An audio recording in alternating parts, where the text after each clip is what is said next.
On February 5, 1996, inside a modest apartment building at 1706 Davidson Avenue in the Morris Heights section of the Bronx, 36-year-old Jasmine Porter was strangled. She was 6 months pregnant at the time. Known to friends and family as Jazzy, Porter was described as someone who trusted people easily. That trust, tragically, may have cost her everything. When Porter's body was finally discovered, neighbors found her 5-year-old son, Jeremy, still inside the apartment. The little boy had been alone with his mother's lifeless body for approximately 2 days. He'd locked himself inside and had been trying to wipe the blood from her face. According to his uncle, the child later revealed that the attacker had considered strangling him too, but ultimately didn't. The NYPD's initial response brought officers from the 46th Precinct to the scene, where they found Porter unconscious with severe trauma to her neck. The medical examiner quickly ruled her death was intentional. Investigators collected evidence, including clippings and scrapings from underneath Porter's fingernails. However, DNA analysis technology in the mid-1990s wasn't advanced enough to make use of that evidence in the way it can today. Without a clear suspect and without the forensic tools to process what they had, the case went cold. It would remain that way for over 25 years, a source of unresolved grief for the Porter family and a frustrating open file for the NYPD. During those decades, the family carried on as best they could, and Jeremy grew into adulthood under the care of his grandparents, while Porter's siblings kept her memory alive. But the lack of answers gnawed at them. There was no suspect, no arrest, and seemingly no path forward. The case sat in the files of the Bronx Cold Case Squad, waiting for the right detective and the right moment. That moment came in late 2020, when Detective Robert Klein received a call from a Bronx prosecutor who'd heard jailhouse chatter potentially connected to Porter's case. Klein decided to reopen the investigation and began combing through the original case file. What he found was remarkable in its simplicity. The fingernail clippings collected from Porter's body back in 1996 had been retained but never tested. Klein immediately recognized the potential.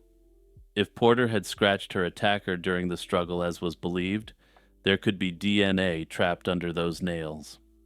By November 2021, at Klein's request, the city's medical examiner had tracked down the preserved clippings and submitted them for testing. When the genetic profile extracted from under Porter's nails was run through state and national databases, it returned a match. The name that came back was Gregory Fleetwood, a 66-year-old Bronx man with a deeply disturbing criminal history. Gregory Fleetwood's history of violence against women stretched back decades before Jasmine Porter's slaying. In 1984, a woman living on Davidson Avenue, the very same street where Porter would later be killed, accused Fleetwood of a horrific attack against a woman. That case didn't proceed to trial after the victim's family pressured her not to testify, fearing retaliation. 3 years later, on August 7, 1987, Fleetwood strangled 25-year-old Linda Miller, a pregnant woman from Paterson, New Jersey. The two were using drugs together in a Bronx apartment. After strangling her, Fleetwood called the cops and calmly admitted to what he'd done. For reasons which remain somewhat unclear, the charge was eventually reduced to manslaughter.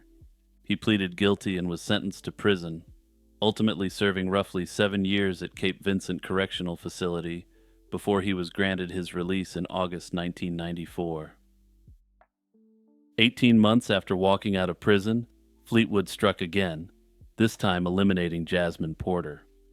According to investigators and prosecutors, he lived across the street from her on Davidson Avenue. However, it remains unclear to what extent, if any, the two were actually acquainted with each other, and some reports suggest the two may have crossed paths at a party.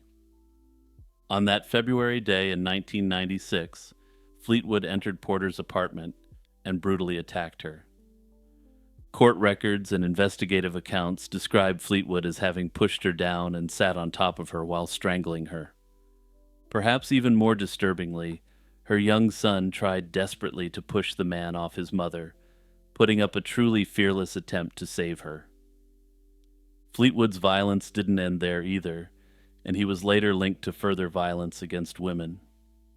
However, since he stuck to targeting marginalized women who were addicted to drugs and living on the outskirts of life, no charges ever stuck. For nearly 3 decades after killing Porter, Fleetwood lived freely in the Bronx, most recently on Laconia Avenue, just 5 miles from the scene of the crime. Chillingly, neighbors there described him as a quiet, helpful man who always volunteered to shovel snow and kept to himself. On August 8, 2022, Gregory Fleetwood was arrested and charged in the death of Jasmine Porter. At Fleetwood's initial court appearance, prosecutors painted him as an extreme flight risk and requested he be held without bail. He was remanded and subsequently indicted on the charge. The case moved slowly through the courts over the following years. Then, on December 10, 2025, Fleetwood pleaded guilty to first-degree manslaughter, where he admitted to the details of the crime. On January 29, 2026, Fleetwood was sentenced to 12 years in prison, which to me seems absolutely absurd given the crime and given his history. Disturbingly, there's a relatively high chance that this sick puppy will one day prowl the streets of New York City. Perhaps the only solace is that he will likely be too old and infirm to hunt for further victims. On the morning of May 7, 1992, a school bus driver returned home to her apartment in Far Rockaway, Queens, after finishing her shift. What she found inside the bathroom of her multifamily home would shatter her world forever.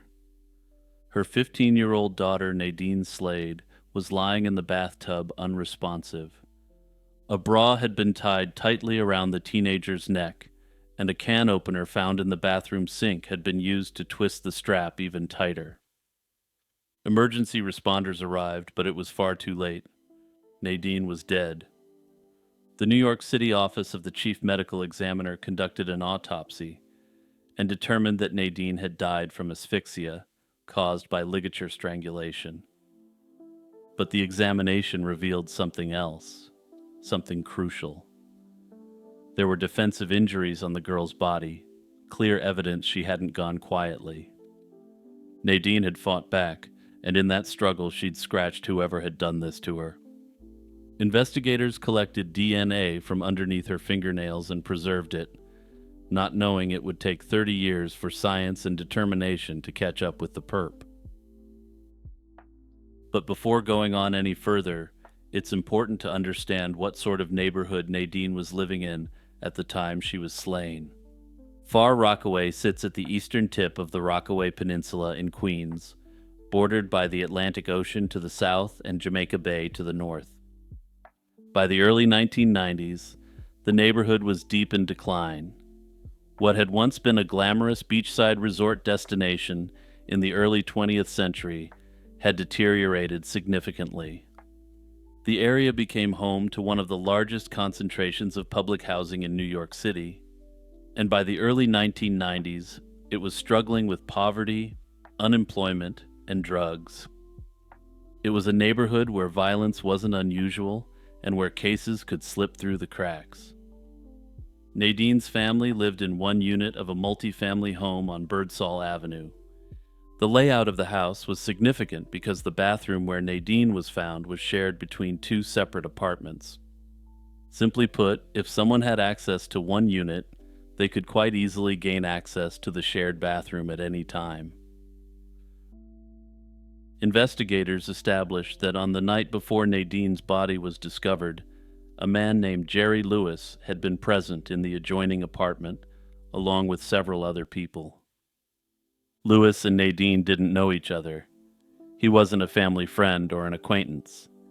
He was simply someone who had been staying in the next unit over, with direct access to that shared bathroom. Despite this early lead, detectives couldn't build a strong enough case at the time.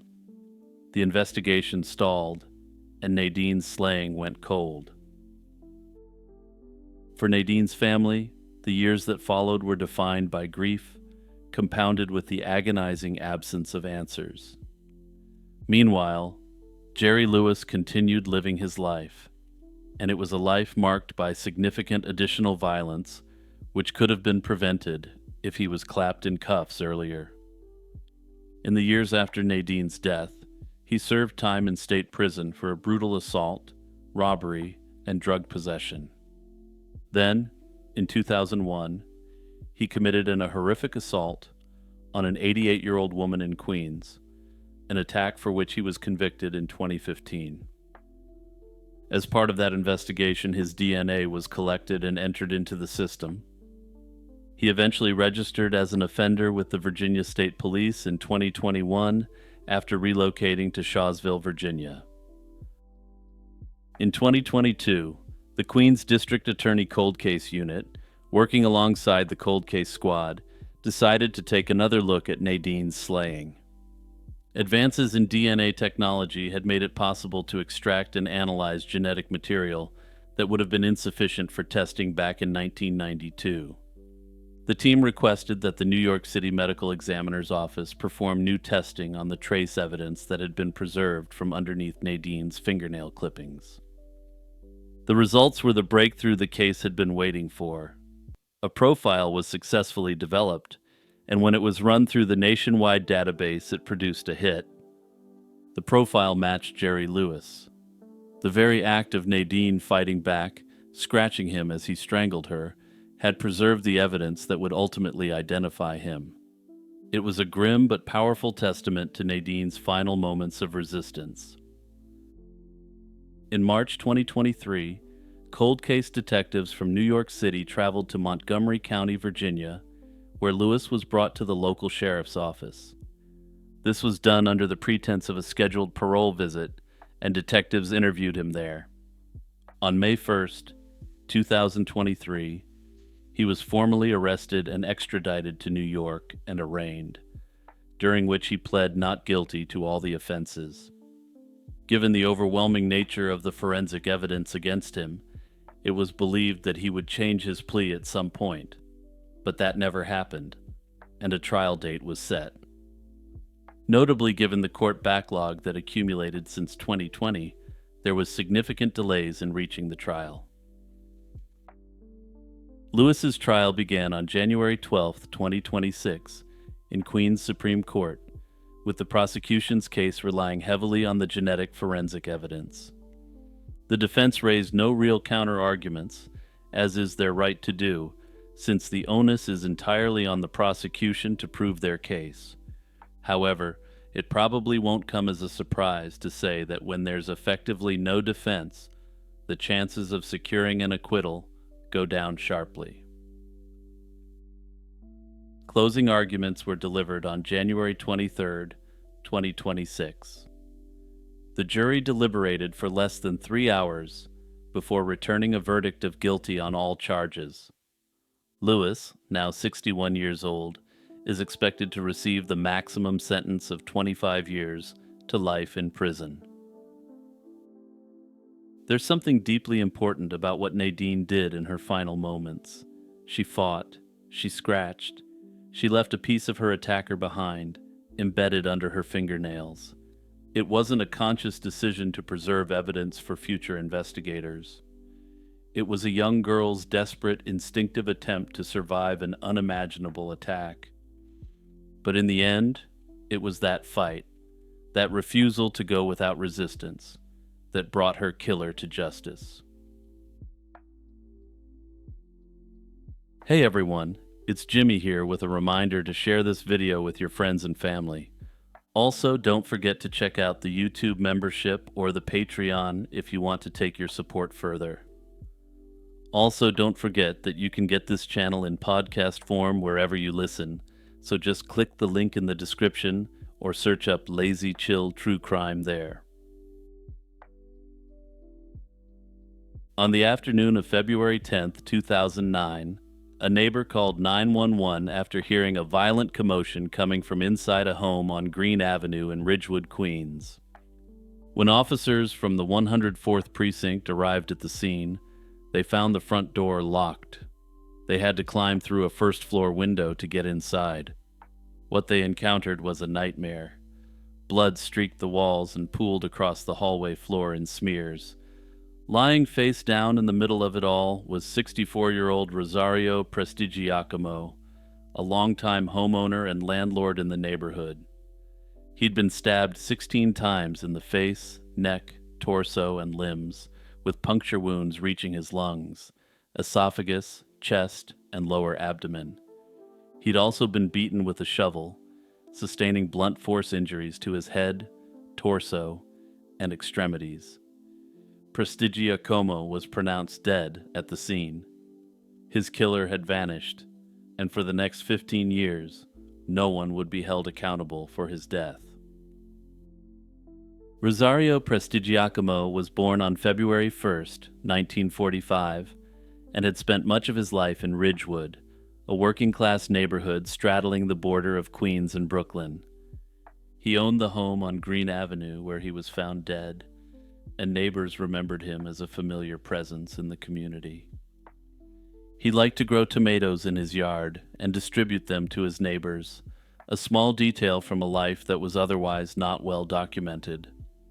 Early reporting suggested the attack might have been connected to a property dispute, but authorities declined to confirm that theory. What they did know was that whoever killed Prestigiacomo had done so with extraordinary violence and then disappeared without a trace. And keep that property dispute theory in mind as we go forward here, because trust me, it will come up again, and it will be important. Despite the caution taken not to leave behind evidence during the brutal attack, the perpetrator had made one critical mistake. Crime scene detectives collected several blood swabs from throughout the home, as is standard procedure in these sorts of cases. When the New York City office of the chief medical examiner analyzed the samples, they found something significant. In addition to a DNA profile matching the victim, there was a second DNA profile belonging to an unknown male. This meant that the attacker had been injured during the assault, likely cut by his own weapon, or wounded by Prestigiacomo himself during a struggle. It was a major piece of evidence, and investigators immediately ran the unknown male's DNA through local, state, and national databases. Every search came back negative. The unknown male wasn't in any law enforcement database. Without a match, detectives had no suspect, no name, and no direction. The trail went cold. For over a decade, the Rosario's case sat unresolved, just one of thousands of cold cases sitting across New York City, waiting for the kind of break that doesn't always come. That break finally arrived in March 2022, when the Queens District Attorney's Office and the Cold Case Squad decided to take another run at the case. This time, they had a tool that hadn't existed in 2009, and it would be a massive game changer. Working in collaboration with the Department of Homeland Security, investigators submitted the forensic evidence to a private lab located in Texas. These scientists developed a comprehensive genetic profile for the unknown male suspect. What makes this technology so powerful is what happens next. Instead of simply searching law enforcement databases, the profile was uploaded to public genealogy databases. After the lab completed its analysis, the profile was handed over to the Forensic Investigations Division. This work led them to a man named Anthony Scalici, who was then 41 years old and living in Boynton Beach in Florida. Scalici was Prestigiacomo's nephew through marriage, specifically the son of the victim's ex-wife's brother. He'd been living in Florida for years, well over 1,000 miles away from the scene of the crime. Identifying Scalici as a suspect wasn't enough. Investigators needed physical evidence tying him directly to the crime scene. On various dates in January and February 2024, detectives from the Cold Case Squad traveled to Florida. There, working alongside the Boynton Beach Police Department, they began conducting surveillance on Scalise. Their goal was to obtain a discarded DNA sample, something Scalise had touched or used and then thrown away, so that his DNA could be tested without requiring a warrant. On February 17, 2024, almost exactly 15 years after Prestigiacomo's slaying, Boynton Beach detectives succeeded. They recovered a fork that Scalise had used and discarded. The fork was sent to the New York City office of the chief medical examiner. The genetic profile produced from the fork was an exact match. It matched the unknown male DNA profile developed from the blood evidence found at the crime scene in 2009. It also matched genetic material that had been recovered from underneath Prestigiacomo's fingernails. On May 14, 2024, Anthony Scalise was arrested in Boynton Beach by United States Marshals, the NYPD's Regional Fugitive Task Force, and the Boynton Beach Police Department. 15 days later, on May 29th, he was extradited to New York City. He was escorted out of the 105th Precinct Station House the following morning, bowing his head before news cameras and refusing to answer questions. At his arraignment, he was ordered held without bail, and he entered a plea of not guilty. If convicted, Scalise faces up to 25 years to life in prison. Importantly, the authorities haven't publicly established a motive for the attack, and some have speculated that it may have been a property dispute as initially reported. Some have suggested that he may have been a tenant of the slain man, though the police haven't officially confirmed this publicly yet. For now, though, the wheels of justice continue to turn, and Scalise has no scheduled date for his trial at present.